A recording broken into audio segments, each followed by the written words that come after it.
Bonjour les amis, vous êtes avec les Gilets jaunes constituant pays de l'Uropois.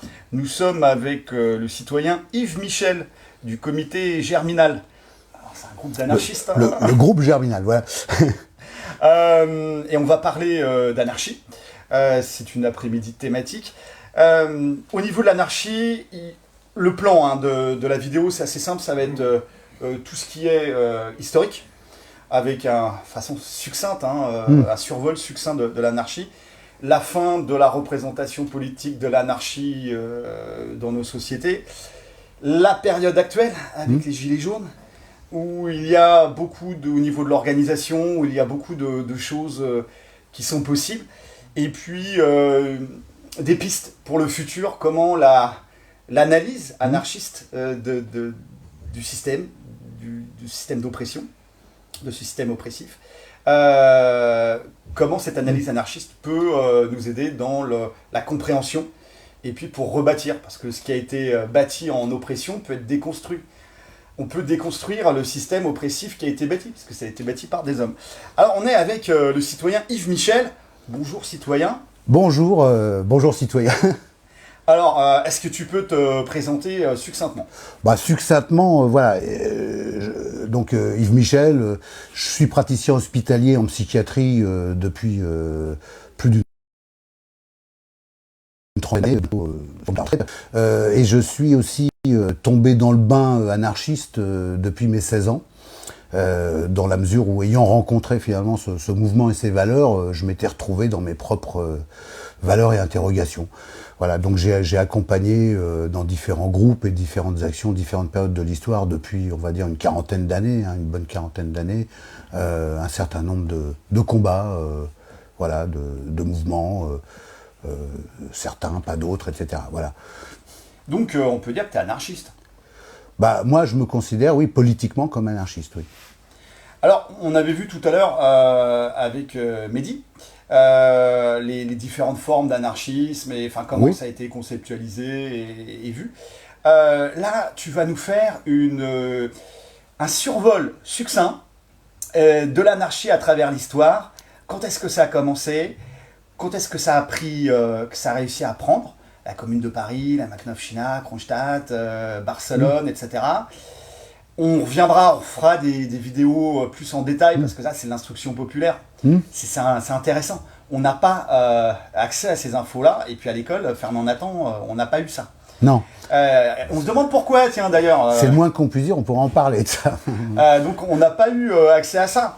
Est-ce que, donc sur cette première partie, survol historique du mouvement anarchiste, alors même aux États-Unis, sur le syndicalisme révolutionnaire, etc., il faut savoir que le mouvement anarchiste, il n'y a pas eu seulement Ravachol avec des gars qui faisaient des actions sanglantes.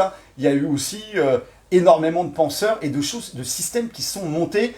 La parole est à toi. On commence par les plus anciens anarchistes.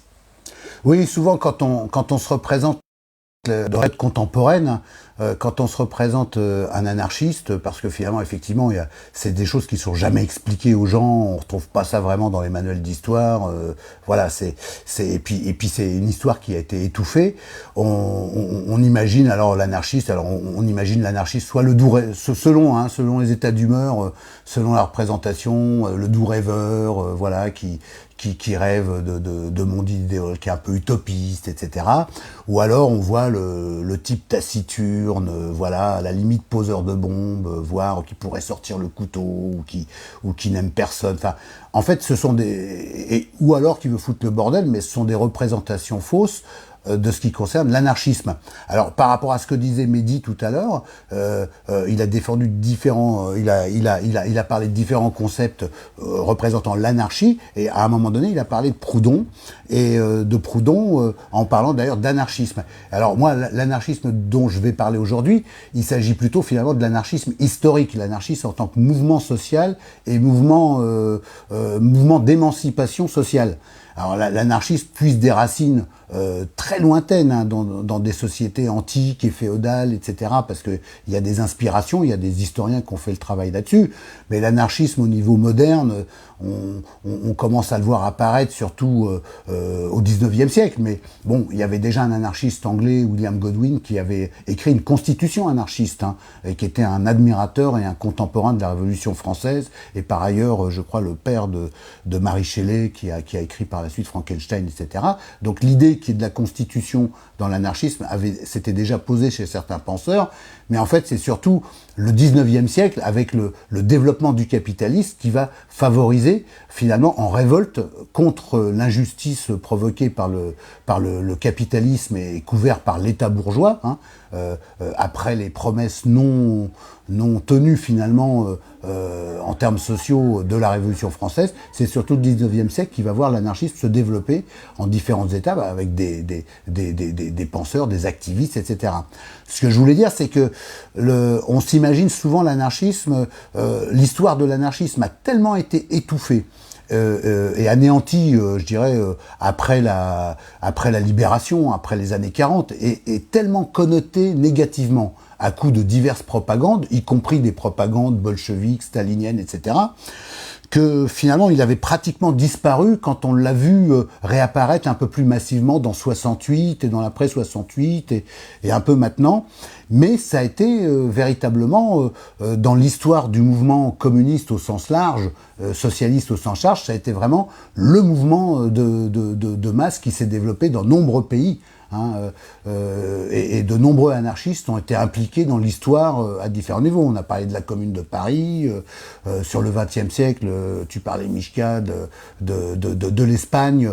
Bon, l'Espagne, c'est 60 ans de construction de mouvements anarchistes avant d'arriver à un moment donné où il va y avoir une confrontation avec la dictature fasciste de Franco pour essayer de leur part à eux de mettre en place une société communiste libertaire qui a rien à voir avec Marx. En Russie, les anarchistes sont très actifs pendant la révolution russe, très actifs en Ukraine, hein, la Makhnovitchna, c'est des choses sur lesquelles on reviendra par la suite. Kronstadt aussi, qui a été une commune avec beaucoup d'anarchistes qui participaient, qui a été écrasée par le pouvoir bolchevique, d'ailleurs quasiment la même semaine où le pouvoir bolchevique célébrait la Commune de Paris, c'était en 1921, en mars 1921. Le Mexique, en fait, il faut comprendre que l'anarchisme, à un moment donné, était un mouvement de masse présent dans nombreux pays, international, mondial, qui a été impliqué dans nombre de révolutions qui ont pesé finalement sur le destin finalement de l'humanité, de populations entières, etc. Que ce soit en Russie, aux États-Unis d'Amérique, c'est un des mouvements anarchistes les plus puissants, mais qui a été réduit à néant avant l'entrée réduit à néant par la répression, hein, avant l'entrée en guerre des États-Unis d'Amérique en 1918, quoi, hein, 1917-1918, toute cette période-là. Et évidemment, dans certains pays, il y a eu une poursuite du mouvement, en Argentine, en Espagne, dans les années 30, hein, la Révolution espagnole, la guerre d'Espagne. Bon. Et en fait, c'était un mouvement de masse, alors que souvent, la mémoire historique concernant l'anarchisme le représente finalement, on n'en parle pas, comme si c'était une honte. On veut avoir oublié, finalement, que de tels mouvements ont pu exister à un moment donné. Il y avait des maquis anarchistes en Espagne jusqu'à quelle date ? À la fin des années 50, début des années 60, c'est-à-dire que Franco n'a jamais complètement éradiqué la résistance anarchiste à son pouvoir. Il y a eu des va-et-vient dans les Pyrénées entre la France et l'Espagne. Il y avait des combattants. C'est-à-dire que l'anarchisme en Espagne, c'était un mouvement de masse. Au moment de la guerre civile espagnole qui a été déclenchée par Franco et qui a obligé finalement les anarchistes à se poser en défenseurs de la République, alors que le coup d'État de Franco essayait de prévenir finalement quelque chose que prévoyaient les anarchistes, c'est-à-dire une insurrection communiste libertaire, j'insiste libertaire, parce que on n'est pas dans le même communisme que le bolchevisme, là. La grosse différence, c'est le centralisme démocratique. Oui, c'est ça. Oui, 60 ans d'anarchisme en Espagne, c'est 60 ans de préparation à la reprise en main de l'outil de production et la reprise en main des communes par les travailleurs, par les paysans, par les hommes, les femmes, etc., les gens du peuple. Les coopératives de salariés associés, c'est ça? Oui, enfin c'était plus que ça, quoi. C'était des collectivités paysannes dans les campagnes, et puis la gestion directe des entreprises et des grands services dans les grandes villes. Là où ils ont pu le mettre en pratique. Alors, c'est-à-dire que ce que prévoyaient de faire les anarchistes et que Franco a contrebalancé en faisant son coup d'État, obligeant les anarchistes à se replier en défense de la République et donc à faire des alliances qui n'ont pas forcément été heureuses pour le devenir, en fait, a fait que dans les territoires de l'Espagne qui n'avaient pas été vaincus à J1 ou J2 par Franco, parce que les gens n'étaient pas assez armés ou pas assez organisés, mais ils étaient néanmoins présents dans ces villes, comme à Séville, etc., et bien fait que finalement, il y a à peu près 10 millions de personnes qui ont mis en pratique pendant un an ou deux, jusqu'à la contre-révolution interne stalinienne, et bourgeoise d'ailleurs, qui était associée à l'intérieur même du camp républicain, ont mis en pratique effectivement la gestion directe, l'autogestion, pour faire plus contemporain, de la production, de la distribution, et puis de la vie communautaire et dans les villages, etc. Tout en menant de front et le travail et la guerre contre le franquisme, et en étant pilonné par derrière par le développement du stalinisme et aussi évidemment la non-intervention des pays soi-disant démocratiques comme la France du Front populaire et l'Angleterre, voilà. Et en Italie, ça s'est passé comment? Mais en Italie, il n'y a pas eu de mouvement de cette ampleur, mais tu faisais référence à quelque chose de... je disais que, parce que Malatesta, on parlera de lui à la fin, on dira une phrase de lui, mais disons qu'en Italie, Mussolini, bon, il y a eu toutes les grèves. Au décours de la Première Guerre mondiale, alors en Allemagne, la commune de Bavière, les spartakistes, la commune de Bavière avec Eric Mussam, il y a eu des tentatives de soulèvement anarchiste des communes, etc. Il y a eu aussi en Italie, avec les mouvements des conseils, etc., mais qui ont été vaincus. Et à la suite de ça, on accouche du fascisme en Italie. Et ce que je veux dire, oui, Mussolini n'a jamais complètement vaincu en fait les anarchistes en Italie. Il en a fait liquider un certain nombre, mais un certain nombre, il a été obligé de les mettre en résidence surveillée. Dans la région de Carrare, même pendant le règne de Mussolini, le maire fasciste de la ville était régulièrement enlevé par des maquisards qui le recouvraient de goudron et de plumes pour se moquer du pouvoir. C'est-à-dire qu'il y avait des régions qui ne contrôlaient pas véritablement. Il y avait des maquis pendant toute la durée. Bon, en Allemagne, très intéressant, il y a un livre qui existe sur le sujet. Alors ça ne concerne pas directement les anarchistes, mais par solidarité, bien sûr, les grèves ouvrières. Bon, il y a un livre, là je ne peux pas en parler, mais j'aimerais bien le lire et le récupérer, mais un copain m'en a parlé.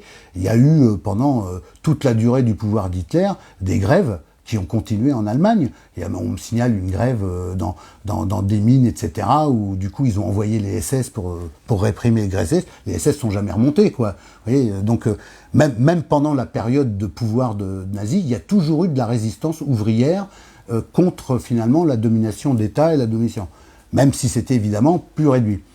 Alors, les seuls pays où c'est la Russie ou... Oui, alors les seuls pays, et en Amérique, alors tous les mouvements anarchistes du monde entier ont été férocement réprimés.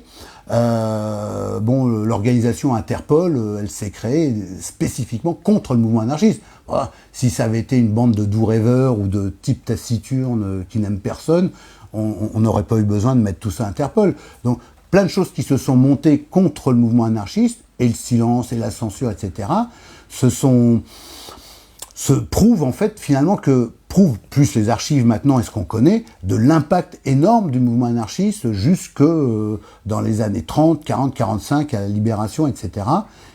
Du fait que ce fut vraiment un mouvement de masse, et dans certains endroits du monde, un mouvement de masse qui était bien supérieur au mouvement communiste ou socialiste plus classique, etc.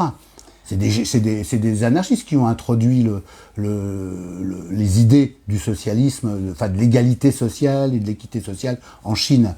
Il y a eu aussi dans les années, je voudrais pas me tromper parce que je me perds un peu sur les dates, mais on était dans les années 20, on en reparle, il y a un bouquin qui vient de reprendre là-dessus. Il y a eu aussi une zone anarchiste en Mandchourie de paysans qui a existé en gestion directe pendant quelques années avant d'être réduite à néant par les Japonais et les Staliniens du Nord.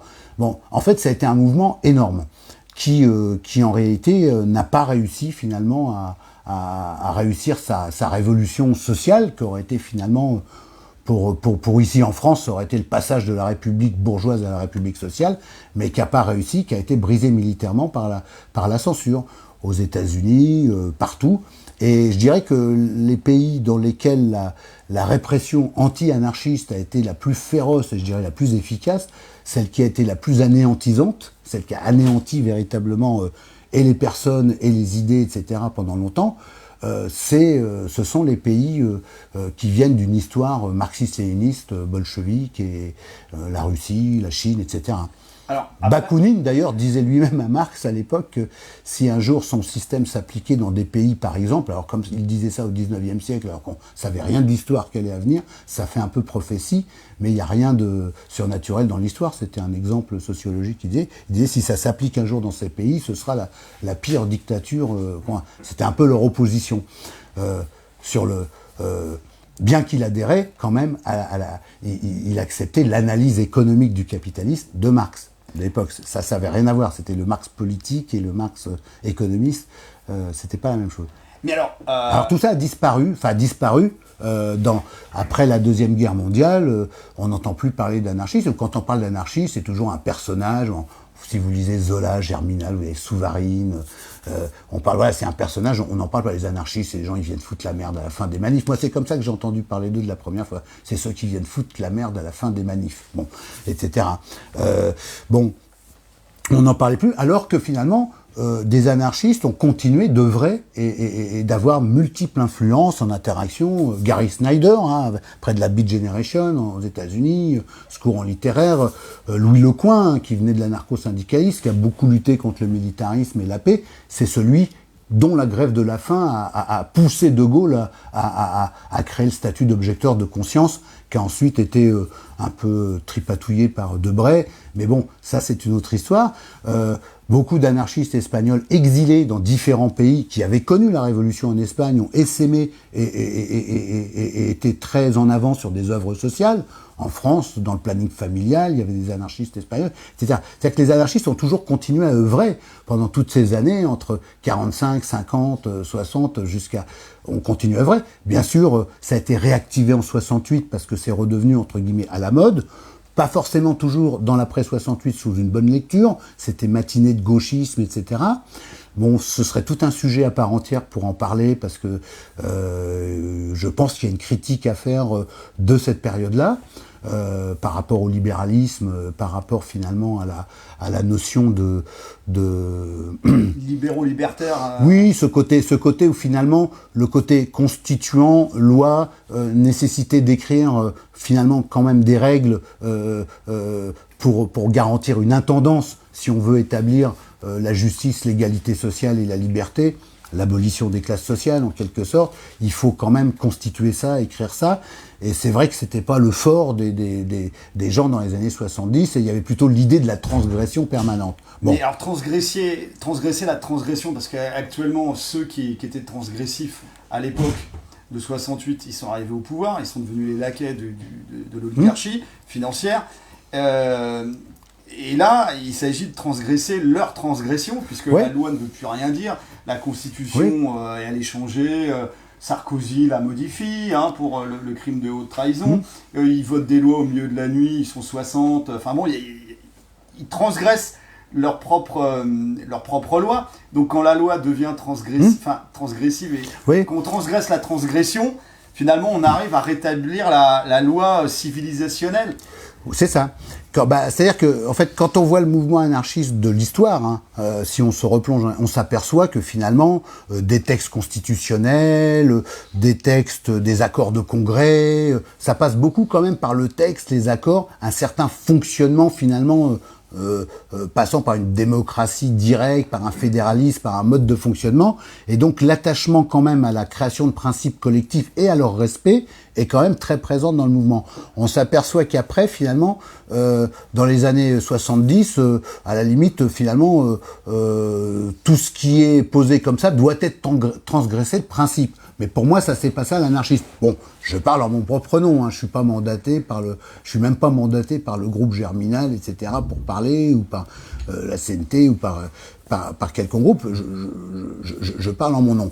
Mais alors, ce qu'on voit, si tu veux, sur la transgression, c'est que moi, c'est un sujet qui m'a. C'est pour ça que je m'engage personnellement. Avec d'autres, c'est un sujet qui m'a quand même peu intéressant. Je me suis dit, ce qui manque finalement pour réussir une révolution, c'est l'attachement à des principes et à des valeurs, à une éthique, mais qui puisse être positionnée comme la loi, une loi de l'humanité, c'est-à-dire on ne doit une loi civilisationnelle, pas de viol, pas de meurtre, pas de domination de l'homme sur l'homme ou de l'homme sur la femme ou de l'homme sur la nature.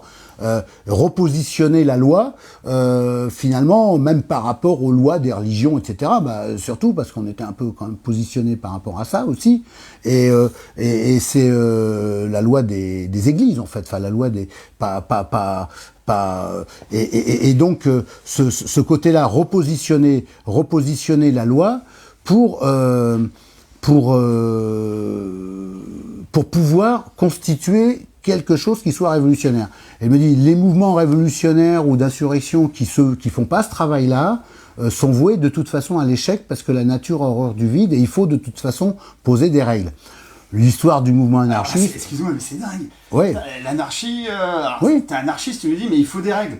Alors que d'habitude, d'après Fernand Nathan et la fausse éducation nationale, l'anarchie, c'est l'absence de règles. Oui. Et là, tu nous dis qu'il faut des règles. Ouais. Alors, en fait, je dirais parce que l'humain est ce qu'il est, en fait. Parce que l'humain est ce qu'il est. C'est-à-dire que nous, on n'est pas... Bakounine disait, en parlant de Rousseau, qu'il était le père du despotisme moderne. Pourquoi ? Et il disait que c'était... parce qu'en fait, il avait une vision idéalisée de l'être humain. Et donc, sur la vision idéalisée de l'être humain, il pouvait construire une utopie. Une utopie où, si l'humain était libéré, finalement, des contraintes de la société, de la nature... Enfin, je résume, hein, c'est très réducteur, hein, ce que je dis là. Mais grosso modo, le rousseauisme qui a beaucoup imprégné la gauche et quand même, etc. C'était un truc, qui était quand même, qui partait sur le fait, l'homme est bon par nature, donc c'est la société qui le corrompt. Dans Bakounine et dans les anarchistes, de l'ancienne époque, c'est pas ça du tout. Je veux dire, l'homme est corruptible. Quand je parle de l'homme, c'est l'être humain. Tous les possibles sont possibles chez l'être humain. Donc, de toute façon, à un moment donné, et le pire, voilà. Et donc, pour le pire, il faut pouvoir poser les bases du meilleur. Mandat impératif et révocatoire ? Par exemple, mandat impératif et révocatoire. Actuellement, dans les élections, le système, quand on vote, on fait des chèques en blanc. On vote pour quelqu'un en lui faisant confiance sur un mandat, sur un programme même. C'est même pas sur un mandat précis, c'est sur un programme. Et puis lui, il peut tourner tout ça en dérision. Bon, il y aura la sanction 4 ans ou 5 ans après, mais voilà, c'est pas quelque chose qui a une efficacité. C'est pas le pouvoir du peuple. Le pouvoir du peuple, c'est de nommer des gens qui se pensent être les responsables, être responsables de quelque chose, qui veulent pas le pouvoir, qui veulent exercer une mission, par exemple coordonner une mission, coordonner quelque chose. On peut avoir besoin à un moment donné de quelqu'un qui dit je me charge de cette mission, je coordonne, je vais trouver les gens avec qui je vais bosser, tout ça. Je m'adresse à l'Assemblée Générale, par exemple, pour dire je me sens capable de faire ça, ou alors on s'est adressé à moi parce que les gens sont venus me chercher parce qu'ils pensaient que je pouvais le faire, etc. Puis je vais essayer de faire ça. Là-dessus, si je commence à partir sur de l'abus de pouvoir, que je sors de ma mission en quelque sorte, voire que dans les faits je me montre incapable, j'ai pas les compétences à la hauteur de la... Tout ça doit être discuté. Je dois pouvoir être évoqué, etc. Tu vois ? Alors, toi, t'es docteur en psychiatrie. Nous, on s'est aperçu, avec nos petits cerveaux sur notre rond-point, que, en fait, chez l'humain, il y a des caractères de pervers narcissiques plus ou moins développés. Et eux cherchent la lumière, cherchent à être vus, cherchent à attirer l'attention, le pouvoir. Ils veulent le pouvoir, ils sont attirés comme des lucioles par ça. Oui. Alors donc, c'est la porte ouverte à toute la corruption, parce que... C'est ça qui est très difficile actuellement quand on veut créer ou développer quelque chose de collectif, ou dans la création ou le développement de quelque chose, ou dans le combat, ou voilà. C'est très compliqué aujourd'hui, c'est que finalement, voilà, il y a toutes les personnalités qui s'interconnectent et voilà, et vous avez des gens qui sont mûrs vraiment pour l'autonomie, assumer les responsabilités de ce qu'ils vont créer collectivement, d'autres qui attendent, voilà, qui sont toujours en colère par rapport à un pouvoir, ça collera jamais avec ce qu'ils souhaitaient, mais en même temps, si on leur donne le pouvoir, même en tant que peuple, ça va être compliqué. Je pense que tout le monde a été confronté à ce genre de situation et ça rend difficile finalement l'élaboration. Eux, ils attendent finalement, ils rêvent un jour d'un pouvoir un peu imaginaire qui pourrait leur apporter quelque chose sur un plateau et qui répondrait et qui viendrait leur rendre justice en quelque sorte par rapport à tout ce qui a pu les frustrer ou les opprimer, ou etc. Bon, tout ça c'est bien. Et là-dedans, il y a aussi tout un tas de gens qui grenouillent et qui voient la politique comme étant une histoire d'ego et qui vont utiliser finalement les contestations, les combats, les choses, etc. parce que ils veulent à un moment donné arriver vers le pouvoir politique ou avoir des places dans le pouvoir politique d'État qui est toujours le suppôt et ce qui soutient finalement le capitalisme dans son ancienne forme à la papa comme dans la nouvelle forme qui est maintenant le capitalisme financier qui maintenant depuis une quarantaine d'années. Et ça, les gens n'ont pas trop vu le truc, mais ce passage-là, la gauche n'a pas le bon processeur par rapport à cette période-là, mais en même temps, et donc là-dedans, qu'il y ait des pervers narcissiques qui en fait sont là pour gouverner les autres tout simplement et imposer leur point de vue. Eh ben oui, en fait, notre société a abîmé en quelque sorte beaucoup de gens. Hein. Mais là, on regarde les partis d'opposition, soi-disant d'opposition, c'est de l'opposition contrôlée, hein, parce qu'ils poussent tous la dictature sanitaire, ils ne remettent absolument pas en cause la tyrannie bancaire, etc. On parle des gros partis d'opposition. Pourquoi la démocratie participative, comme ils essayent de le mettre, de le diffuser, etc., c'est une arnaque? Alors ça, c'est peut-être quelque chose qui va vous parler, alors du point de vue, et là ça fait partie vraiment de l'analyse du pouvoir tel qu'il s'est transformé. En fait, il y a 40 ans, quand on a petit à petit, c'est avant on était dans un pouvoir, le capitalisme, on savait le coût d'une pièce, enfin on parlait des mêmes chiffres, il y avait un bras de fer social entre les exploités, les exploiteurs, enfin qui se faisaient sur les mêmes, un peu quand même sur les mêmes chiffres, etc. L'analyse, l'État était bien analysé, etc. Et on est rentré petit à petit avec cette transformation du capitalisme vers un pouvoir, en fait, un pouvoir, je dirais, qu'on pourrait qualifier d'algorithmé et de biopolitique, si tu veux. Et ce pouvoir-là, cette façon d'organiser, c'est la gouvernance, hein.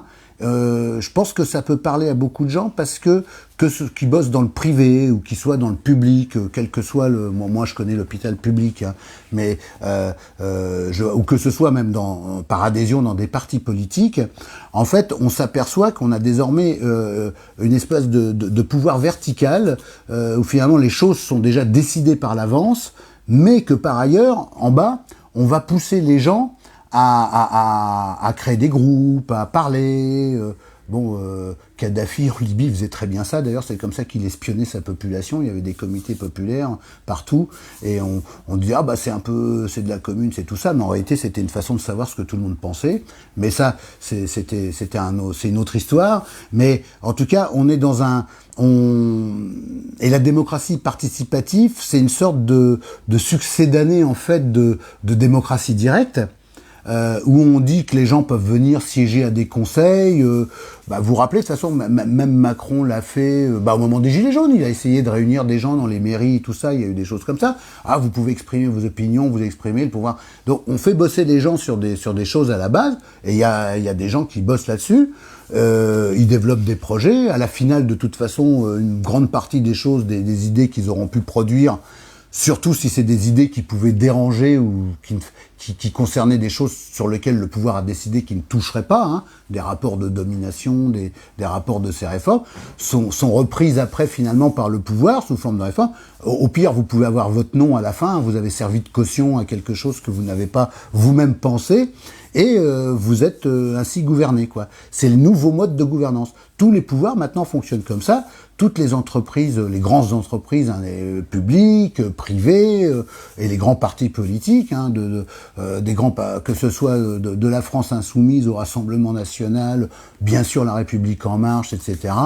C'est des modes d'organisation. On fait travailler les militants à construire quelque chose que de toute façon leur sera confisqué et leur parole sera escamotée parce que les choses sont décidées. Et on met en avant ce côté participatif. On dit voilà, alors vous savez, il y avait cette phrase là, je participe, tu participes, il participe, etc. À la fin, il profite. En fait, c'est ça. Donc on a un peu quand même utilisé et instrumentalisé les idées d'autonomie, d'autogestion, etc.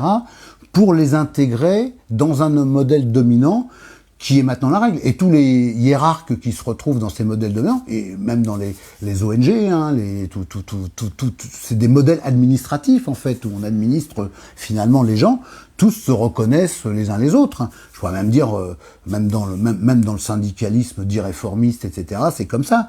Donc on est dans des modèles de gouvernance dont il est très difficile de se sortir, puisqu'on finit par faire participer dans l'illusion que les personnes prennent en main et élaborent leurs propres réformes, le fait qu'en réalité, ils nourrissent ce pouvoir. Je sais pas si je m'exprime bien, mais c'est un peu ce truc-là. Tu nourris la bête, t'es l'idiot utile de la bête. Voilà. Tu fais le boulot, et en fait, il détourne cette énergie contre toi, en fait. Et c'est valable aussi sur le plan financier et économique, hein, parce que là, on est un peu dans le poste salarié. Le fait d'imaginer que quelqu'un puisse se faire virer de sa boîte, devenir entrepreneur, puis travailler avec la boîte où il était embauché avant, mais en assumant toutes les charges qu'il n'avait pas avant, etc., ça fait penser à ça. C'est-à-dire qu'on te rend responsable de ta propre... En te disant, mais voilà. Et on te rend responsable moralement aussi. Hein, c'est-à-dire qu'on te rend responsable en disant, tu auras la responsabilité juridique. C'est-à-dire que si ça va mal et qu'il y a des problèmes, c'est toi qui assumeras. C'est pas nous, la hiérarchie, qui auront mis en place cette problématique qui assumeront. Nous, on se protège sur le plan des... Alors, voilà. J'ai encore une question. Malatesta et les Gilets jaunes. Oui. Ton analyse par rapport à la citation de Malatesta. Oui, c'est italien, anarchiste italien, oui. sous résidence surveillée par Mussolini, qui avait peur de le faire liquider, en fait. Alors, faudra pas qu'on oublie la question sur la légalité et la loi, si tu veux, dans le renversement de la transgression. Mais enfin, Malatesta et les Gilets jaunes, Malatesta n'a pas été Gilet jaune puisqu'il était évidemment mort depuis longtemps au moment des Gilets jaunes.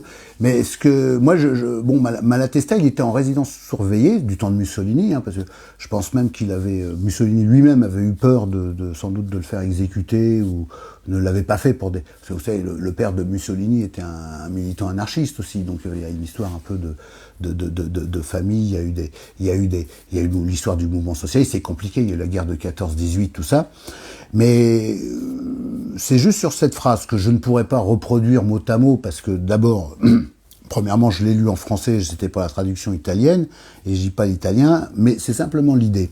Et en fait, il avait voulu, dans un texte qui est difficilement trouvable, on lui avait posé la question, c'est à votre avis, qu'est-ce qui a posé les bases du développement du mouvement anarchiste? Alors lui, il connaissait finalement, il remontait à cette histoire du 19e siècle, du 10e, la Grande Révolution française, tout ce qui est venu après. Et il disait, en fait, le mouvement anarchiste a été rendu possible pour 3 raisons. Parce que, pour 3 raisons, et ça s'est appuyé sur 3 choses complémentaires. 1, il fallait que donc des hommes, des femmes se sentent dans le climat social dans lequel ils étaient contraints de vivre, le climat social, politique, économique, complètement étouffé, complètement restreint, ne pouvant pas s'exprimer. Voilà, une chose. Deuxièmement, il fallait que ces hommes et ces femmes puissent reconnaître dans les souffrances de l'autre, les souffrances, les injustices vécues, etc., ressentir la souffrance des autres comme si c'était la leur. Donc ça introduisait à l'entraide, à la solidarité, etc. Troisièmement, que finalement les causes et je dirais pas dans le pourquoi, mais dans le comment, tu vois, les causes, c'est-à-dire comment ces choses s'étaient mises en place, et le climat social, politique, économique, qui faisait que finalement des gens souffraient, d'autres étaient opprimés, ou les deux à la fois, etc., n'était pas d'une nature, je dirais, surnaturelle, ou même naturelle, c'était pas, c'était pas comme ça avait toujours été comme ça, mais était quand même quelque chose qui était le fruit de l'action et de l'organisation d'autres êtres humains, etc., qui tiraient profit de la domination, et qu'à partir du moment où c'était construit, ça pouvait se déconstruire aussi. Il n'y a pas de fatalité. Il n'y a pas de fatalité. C'est-à-dire, ce qui a été le système oppressif actuel, où tout en haut, il y a l'oligarchie financière qui raquette tout le monde, etc., ça a été construit par des hommes. Oui, bien sûr. Ça a mis beaucoup de temps, hein, mais ça s'est construit. Par des hommes. Oui, Donc, oui. ce qui a été construit par des hommes peut être déconstruit, voilà. Et c'est ça ce qui tranche quand on reprend par rapport à ce que Kropotkin a appelé la grande révolution, parce qu'il parlait de la révolution française, et puis qui intéressait aussi ce constitutionnaliste anarchiste Godwin qu'il y avait en Angleterre. Bon, c'était que finalement, au moment de la révolution française, c'était finalement le pouvoir de droit divin qui avait été aboli. On avait aboli le pouvoir de droit divin, bon, ça s'est mal terminé pour Louis XVI après, etc. Bon, mais c'est un autre débat, et on peut... Mais en même temps, voilà. Et à partir de ce moment-là, ça veut dire que avant, le pouvoir était toujours légitimé par quelque chose de surnaturel. C'est-à-dire qu'il y avait des forces extranaturelles supérieures qui vous disait, bon bah voilà, le monde est comme ça parce qu'il doit être comme ça, et il est sacré comme ça, etc. Après, ça a été mis à bas, et après, bon, ça a été la bourgeoisie, donc la République sociale s'est arrêtée là, ça a été la République bourgeoise, et on est encore là-dedans. Et en fait, après, on a commencé, voilà, à analyser le pouvoir, à analyser les circuits économiques, le capitalisme qui s'est développé, tout ça. Et on se rend compte que tout ça, c'était des rouages, oui, effectivement, complètement humains. C'est-à-dire qu'on n'est pas, il n'y a pas de, même si ces gens qui nous gouvernent, surtout avec maintenant cette volonté là de vie éternelle, là, tous ces trucs transhumanistes, tous ces trucs-là, on a l'impression que ça y est, ils veulent se prendre eux-mêmes pour des dieux incarnés, éternels. On voit que eux se prennent pour des dieux, hein. Mais en même temps, non. C'est des humains, et donc tout ça peut être déconstruit, et on peut tout reconstruire. Et effectivement, ce qu'il y avait de très nouveau, je dirais, intéressant et très nouveau dans l'irruption finalement du mouvement des Gilets, parce que je parle d'une irruption, quoi, l'irruption du mouvement des Gilets jaunes, c'est le fait que finalement tout un tas de gens qui avaient été brisés, ou qui risquaient de l'être, en tout cas qui sentaient, et qui pouvaient même avoir auparavant la corde autour du cou, la corde autour du cou, tu vois, qui pouvaient avoir même avant des intérêts, ils se seraient pas croisés, ils se seraient pas parlé, ils seraient pas, voilà, se sont retrouvés finalement, qui étaient en fait des gens qui étaient finalement les perdants de l'ancien monde, qui étaient en train d'être écrasés par le nouveau monde que Macron essaye d'incarner, donc capitalisme financier sur l'ancien capitalisme, nouveau pouvoir algorithmique dont je t'ai parlé, transgression du sacré finalement, des lois de l'humanité les plus élémentaires, hein, destruction des liens sociaux. Donc c'est pour ça qu'il y a nécessité de faire de la loi. Tous ces trucs-là qui se mettaient en place, là, bah, finalement, après des années et des années de défaite finalement du mouvement social plus classique, syndical, etc., en partie aussi par ses compromissions, mais aussi parce que le mouvement financier était puissant, les deux, hein. C'est-à-dire parce que là-dedans il y a quand même des militants, des gens qui se sont battus vraiment. Donc on peut pas les jeter. Enfin, je veux dire, moi j'aime pas jeter le bébé avec l'eau du bain, quoi. C'est-à-dire que en même temps, ce que je critique, c'est surtout des structurations, des pouvoirs, etc. Là-dedans, il y a des gens qui essayent de faire pour le mieux. Voilà. Mais en tout cas, le résultat, c'est qu'on a perdu énormément de droits sociaux. Bon, un an avant les Gilets jaunes, c'était la loi travail où on perdait beaucoup. Avant, c'était la loi Macron. Voilà. Et puis, mais ça date pas d'hier. Ça avait commencé, hein. On parle à l'hôpital public, hein, pas assez de lits, hein, ça a commencé depuis très longtemps. Moi, je l'ai vu évoluer, et même en le combattant, ça n'y a pas fait. Mais on n'était pas assez nombreux, pas assez forts pour ça, etc. Bon, toujours est-il que on est arrivé à un moment donné où des gens se sont retrouvés. Voilà, ils se sont retrouvés. Il y avait plus de syndicats, donc dans quelque chose qui ressemblait à quelque chose d'initial, hein, parce que dans l'histoire, la commune de Paris, enfin, si on est dans l'histoire de France, la commune de Paris, les communes, puis il y a eu des communes à Marseille, etc., qui ont été vaincues, voilà, mais la commune de Paris, bon, qui a été écrasée, massacrée, hein, quand même 20 000 morts, 30 000 morts, peut-être, massacrée par une soldatesque qui parlait même pas qui était prise dans les régions, on parlait que des patois ou du breton, etc., et puis on leur a dit c'est le diable, faut aller leur tirer dessus, etc., oui, il y aurait toute cette histoire à voir, ils ont été utilisés, voilà, pour écraser finalement cette tentative de constitution de république sociale, quoi. Après, à sa défaite, ça reprenait un peu l'histoire du mouvement anarchiste. Faut pas s'étonner. Bon, il y a eu une période où finalement les gens se sont dit, on va s'en prendre aux têtes couronnées, aux grands banquiers, etc. Toute la période des attentats anarchistes, c'est des gens qui passent à l'acte directement sur la tête. Et puis finalement, c'est le seul mouvement aussi qui s'est dit à un moment donné, oui, il y a des limites à ça. On n'ira pas plus loin avec ça. Il y a eu le syndicalisme révolutionnaire, l'anarcho-syndicalisme, et puis ça aboutit après, finalement, les mouvements socialistes, réformistes, voire révolutionnaires, un peu trop centralisateurs, si tu veux, on finit finalement par marginaliser, par tenter de marginaliser tout ce qui pouvait être anarcho, que ce soit syndicaliste ou communard, etc. Et ils ont fini par l'emporter. Mais je me suis un peu perdu, à vrai dire, parce que on était sur la loi civilisationnelle en fait. Ouais. Transgresser la transgression, rétablir la loi civilisationnelle. Oui. Pour un anarchiste. Oui, c'est assez surprenant. Oui, parce que justement, on s'imagine souvent qu'un anarchiste, déjà on dit un anarchiste parle d'organisation, gestion directe, auto-organisation. Alors, si on reste à la définition, donc pas dans les définitions de Mehdi, mais les définitions qu'on entendait, un anarchiste. On attend quoi. Ouais, c'est ça. Un anarchiste, ils sont contre tout. Les anarchistes, ils sont contre la loi. Les anarchistes, t'es contre la loi. Un anarchiste, il est contre toute organisation. Enfin, c'est cette idée-là qui a rien à voir avec l'anarchisme, parce qu'au contraire, l'anarchisme a toujours cherché à organiser et puis finalement à faire vivre des principes éthiques et à se révolter contre des choses qui lui semblaient pas éthiques.